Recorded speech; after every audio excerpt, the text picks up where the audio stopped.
In this video, I want to talk about the differences between the Epson XP-7100 and the Epson Ecotank ET-2800.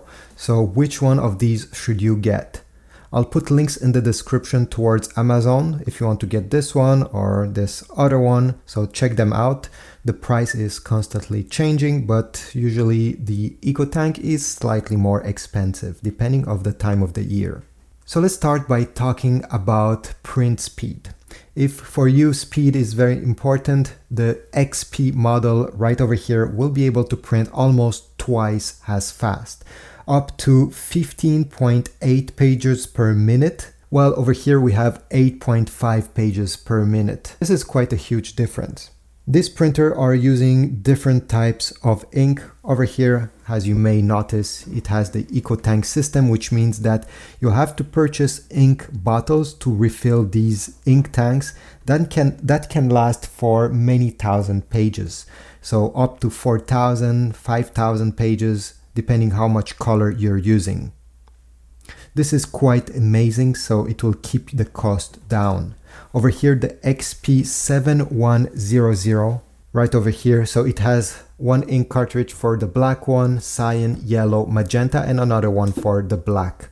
Unfortunately, this means that it will cost quite a lot more to print. These ink cartridges are lasting less than 100 pages. I know they probably say 140 on the package, but honestly, in real life situation, it will be very hard to get even 100 pages. So at the end of the day, it will cost you around 30 cents to print a color page over here. Okay, plus minus 30 cents, obviously, depending how much color you have on your print. While the Ecotank over here, it will cost you around 1 cent to 2 cents to print.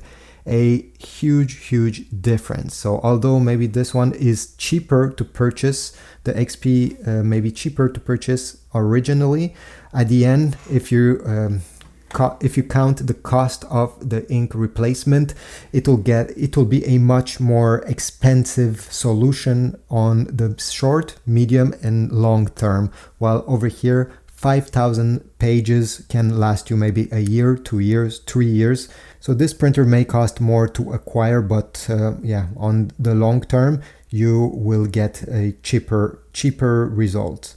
And what's nice is that in the box, it comes included with full ink bottles, so you don't have to purchase any ink for a while.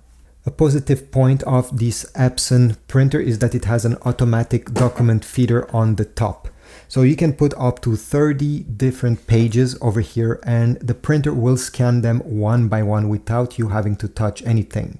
It also has a basic scanner, just the same way as this one has. But yeah, if you're gonna scan multiple pages, this may be a better option since you're gonna save a lot of time.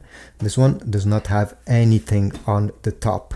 Another positive side of the XP-7100, although as I said, it cost quite a lot to replace those ink cartridges, it has many different features that this one does not have. For example, over here you can connect an SD card directly from your camera. It has a USB port if you want to use a USB drive to print or get the scan results on it. And on top of that, it's able to print on many different papers. Comparing to this one, it's more limited. For example, actually it's not even a paper, but it comes with this CD adapter that you glide inside to be able to print directly on CDs. And if we check over here, this is where the paper input is located. You have access, you can input many different size of paper, as you see over there, these, and on top of that, there's another tray for smaller paper on top of that. So yeah, probably tens and tens of different size of paper. This is more versatile on this aspect. Another difference is, it's pretty obvious, the control panel. Over here on the XP-7100, we have a touchscreen, very large. It's surprising control panel. All right, it works the same way as on your smartphone, and it's not lagging that much. Honestly, I'm really surprised how well it's done. Over here, we don't have a touchscreen. The display is quite small. I can put my thumb and cover it.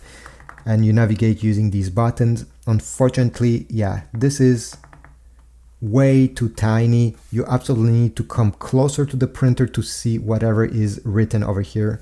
Although this panel is adjustable, I wish this was larger, and I wish it had a nice touchscreen as on this Epson. So definitely it's a much better user experience on the XP-7100.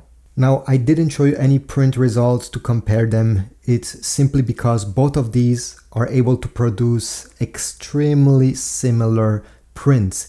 They're printing at the same resolution, which is 5760 by 8440 dpi. So in terms of details, it will be identical, colors as well. So the end result will be the same. In my opinion, I think I would go with the 2800. It lacks many features of this Epson XP printer. It lacks the SD card slot, the USB, the automatic document feeder, the nice user interface. But at the end of the day, if you're going to use your printer for more than a year, 2 years, 3 years, and let's say you want to keep at least 5 years your printer, well, this one will be much cheaper. If you're going to buy new ink cartridges every time on this XP-7100, after 5 years, I think the difference will be in hundreds of dollars more on this side. So, and since they give you the same or almost the same results, I think I'll go with this one. But what do you think? Would you pick the XP instead? Leave a comment down below. Tell me if you liked this video or if I missed anything. Check my Amazon links down below. Subscribe, like, and I'll see you in the next video.